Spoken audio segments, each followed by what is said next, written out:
নমস্কার। আমি একটা কবিতা করছি। শরদিন্দু কর্মকার।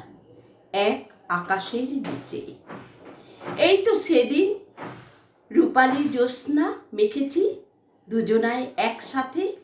এই তো সেদিন জোনাকির মিটমিটে আলোয় অন্ধকার চিনেছিলাম কোনো রাতে দুটি শরীরের ছায়া একসাথে পড়েছিল নদীর জলে। আজও কি সে কথা মনে আছে তোমার, নাকি তলিয়ে গেছে স্মৃতির অতলে? 25টা বছর গেছে কেটে, একবারও রাখিনি তোমার হাতে হাত।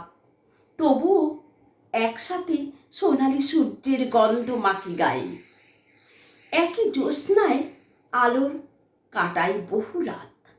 এখনো মেঠো ইঁদুরের ন্যায় ধানের শীষের মতো ভালোবাসা তুলে আনি জমির ফাটল থেকে।